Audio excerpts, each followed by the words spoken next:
So yesterday, the Prime Minister was doing an interview on the campaign trail. Don't know where it was, but he was covering a number of issues, Labour's NHS claims, and um, specifically the issue of prejudice within his party.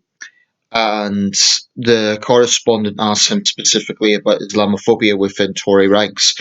And Johnson directly responded to it. He says he basically apologised for anyone who was hurt by, I think, as he put it, previous instances of ugly sentiments. Not in those words, but that was the gist. I mean, the video's out there, so you could look for yourself. But I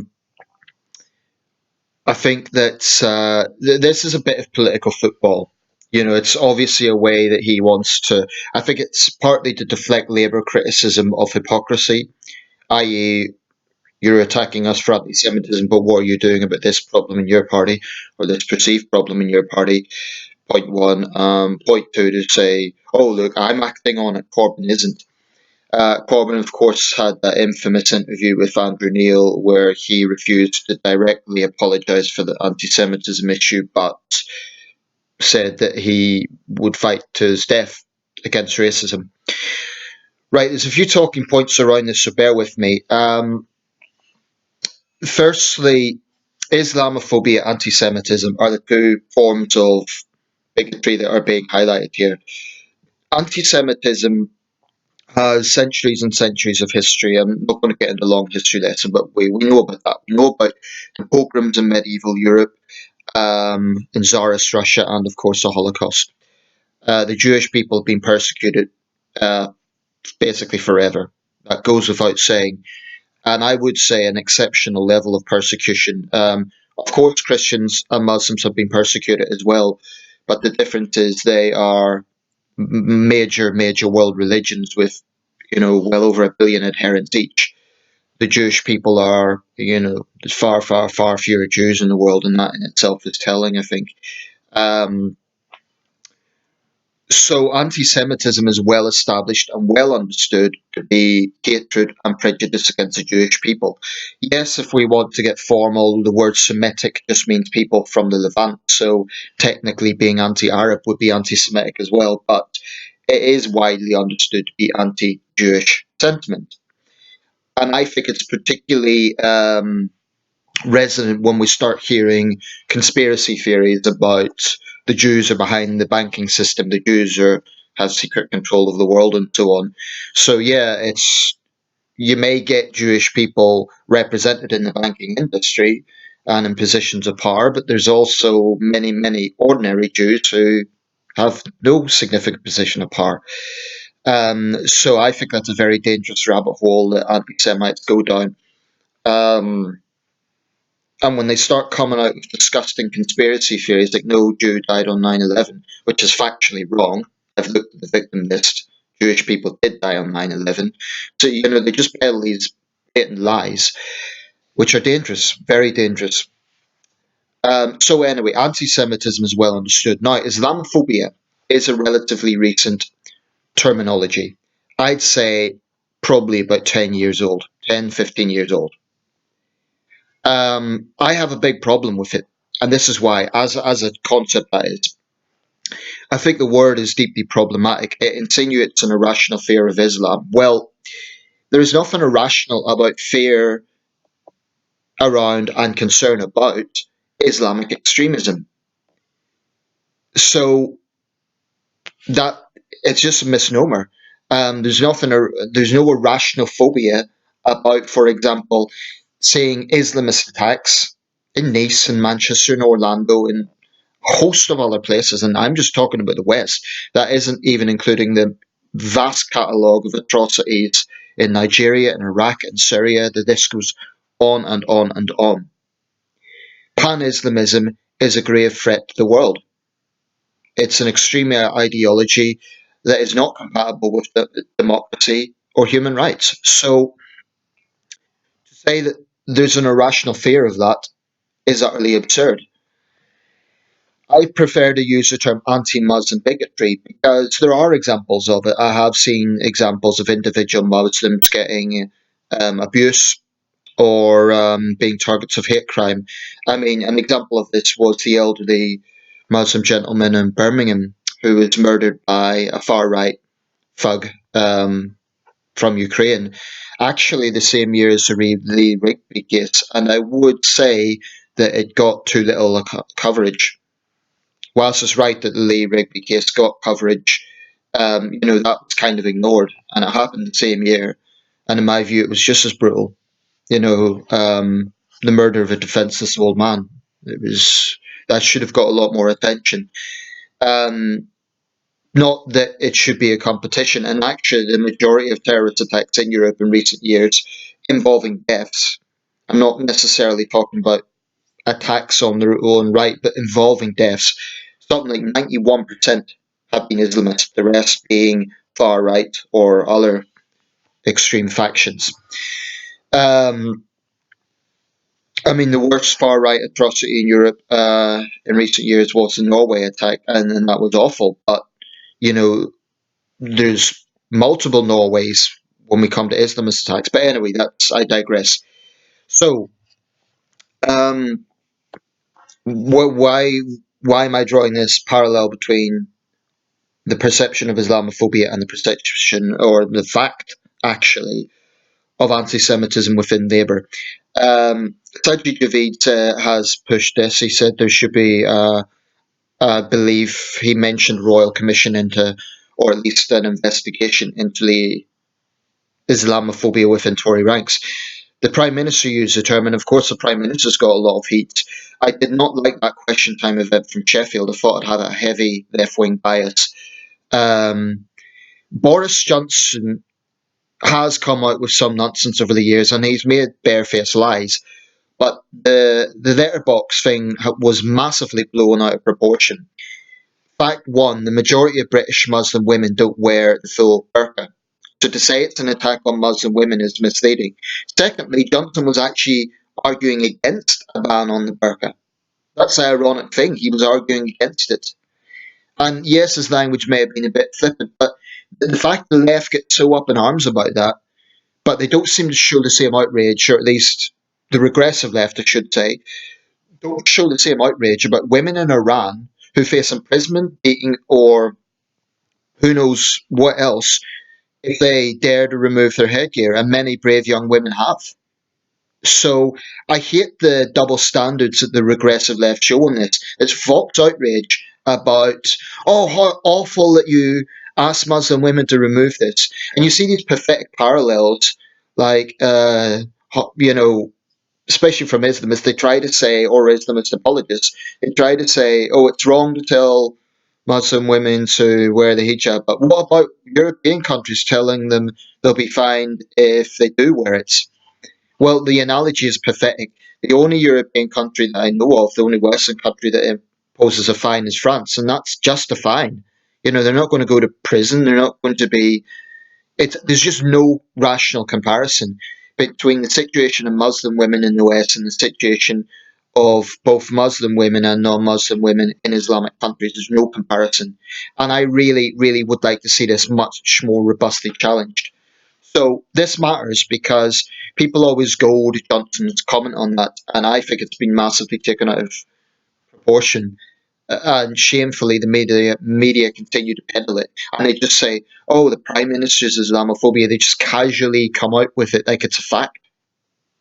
I have a big problem with that, and of course, the regressive left shout, "It's dog whistle. He's trying to target Muslim women." If you're going to go round really of free choice dressed like a letterbox, you're making a choice to stand out from society. Right. So they say, oh, it's all about free choice, right? If it really is, then, don't expect people to be saying it for anything else than what it is, which is a deliberate statement of separation. If you're choosing to wear that, then you're making a statement, I don't want to integrate to British society. I am hostile to Western values.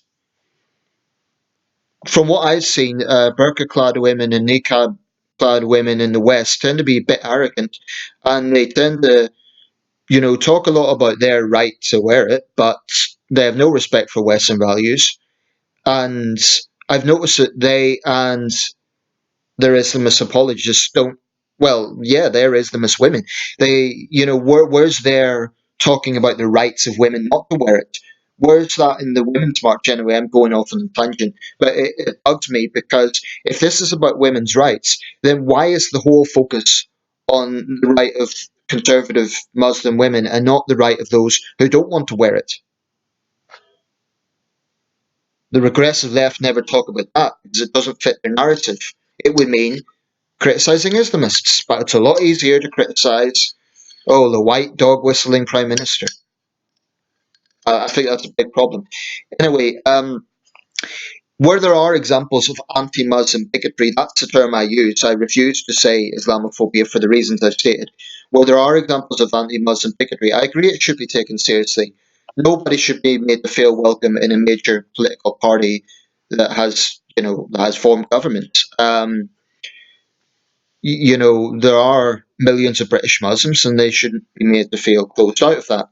So it's right that the Prime Minister's taking that seriously.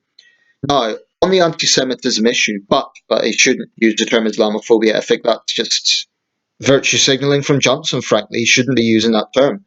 My fear is the normalisation of this term Islamophobia because it's being used by Islamists and their apologists to deflect and to try and silence legitimate criticism of Islamic extremism. And that is very dangerous. We need to stop normalising this term Islamophobia because every time people push that, they're basically saying, you cannot criticize Islam, you cannot criticize Islamic extremism, because if you do, it's dog whistle and you're a bigot. This is incredibly dangerous and it needs to be challenged. So I say anti Muslim bigotry, I condemn anti Muslim bigotry, I refuse to say Islamophobia. And it's one of those words that gets thrown around and needs to be challenged. Now, with anti Semitism in the Labour Party, like I say, anti Semitism is a well established and well understood term. Can it be misused? Yes, I would say in some cases, perhaps yes. You will get certain hardline Israel defenders who will always use anti Semitism. I concede that. But I also believe that there are anti Semites who use criticism of Israel as a cover. If you are criticizing Israel and only Israel, I would suggest why, or I would ask why. I do question those who have an obsessive focus on Israel when Arab dictatorships have done far worse. I'm not saying that Israel is innocent. Israel has done things that can't be condoned. But this obsessive focus with Israel, I do strongly question that. And I question why Muslims in Pakistan get outraged about Israel, but they don't care what the Chinese are doing in Xinjiang. I strongly question that. Or Muslims in Malaysia or Indonesia for that matter. They burn flags of Israel thousands of miles away, but they don't care what China is doing to 1 million Muslims in Xinjiang. That needs to be challenged. So, anti Semitism within the Labour Party. There is a catalogue of evidence for this. And I take the view that whilst, for example, the chief rabbi cannot claim to represent all Jewish people, and no Jewish group can claim to represent all Jewish people. There are Jewish people who support Corbyn. There are left-wing Jews who say that it is a smear campaign. But the majority of Jews have said they are deeply uncomfortable with the idea of a Corbyn government. Now, are they all paranoid? Are they all wrong? This is a majority. I think it's something like 83%. Are they all wrong? Clearly, there is something going on here. And I've seen it. I've seen Islamists who have joined Labour ranks come out with anti Semitic conspiracy theories.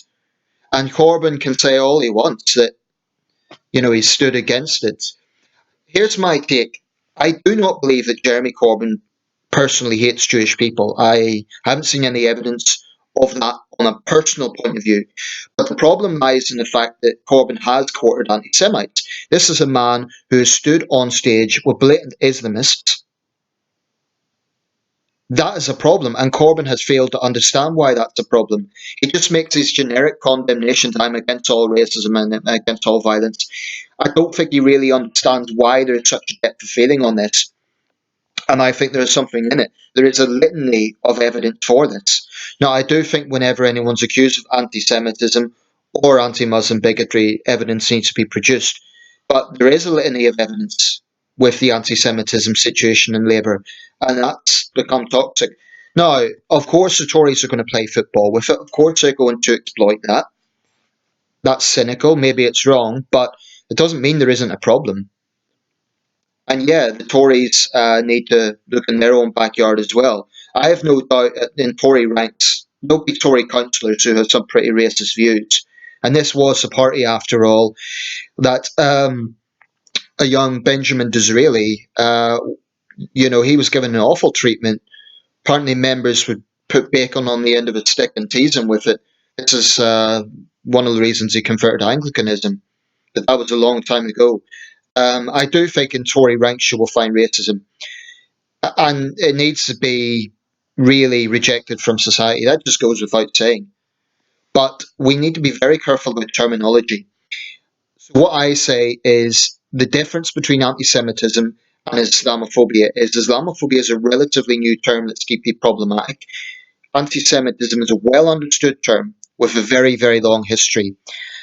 Anti-Muslim bigotry, anti-Jewish bigotry are both wrong, but I think there is a difference in those terms. And I think whenever an individual is accused of something, it needs to be investigated. So I believe in due process, but I do believe that Labour has a serious problem.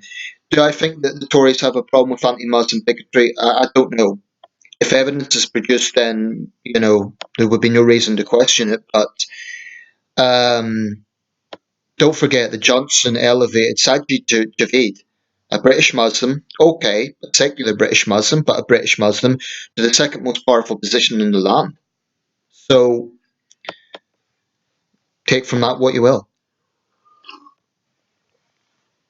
But I really, really don't like this idea of Islamophobia being normalised as a concept.